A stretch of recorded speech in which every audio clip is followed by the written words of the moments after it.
On this very spot where I'm standing, a man was shot and killed on January 4th, 2018. We hear a lot from Albany leaders about making the city a safe environment, but after the shooting, not one of them made an effort to visit the neighborhood. I take that personally, and here's why.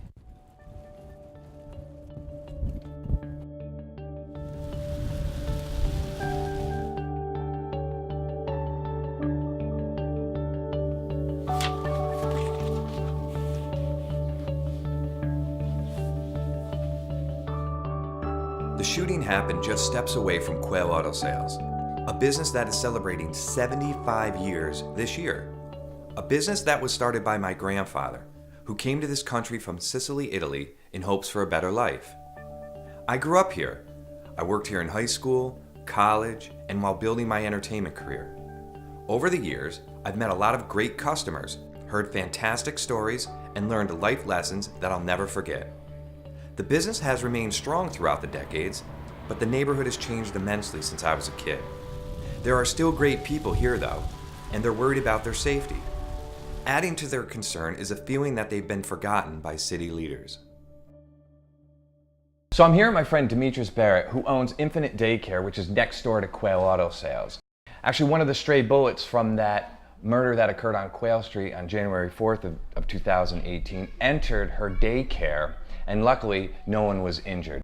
What would you like to see change? I would definitely like to see more of a presence from our city leaders versus just picture opportunities. I don't know. I would love to see them come in and say, hey, how's it going? Tell me exactly what you have going on, because we have so many great business owners that have been here for a while now. I'm hoping to reach 75 years like you guys. I'm only at year 12. But and you should be applauded for that.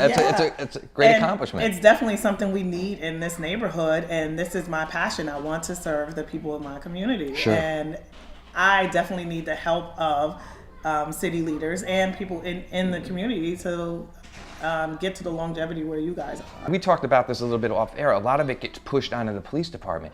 And I gotta say something, the police department in Albany is fantastic. They take care of us. They're there 100% if we ever have a concern. They're great guys and girls on the force. And I think that when it gets pushed, what we're asking for is presence from the city leaders, and it gets pushed to the police force where their hands are tied more than ever nowadays. It's kind of unfair to them. It is. I recently reached out to Albany Mayor Kathy Sheehan to share my concerns. While I've yet to receive a response, I'm hopeful that my letter will be a catalyst for change and open lines of communication. My family is invested in the neighborhood, and we truly care. Every person that comes through the door at Quail Auto Sales is treated like family. That's how we do business. We've seen both good and bad changes, and we're willing to work with city leaders to keep the neighborhood safe for generations to come. There's an old saying that goes, people don't care how much you know until they know how much you care. So what we're asking is for city leaders to show that they do care. Walk the streets, meet the people, hear the stories. We'll be here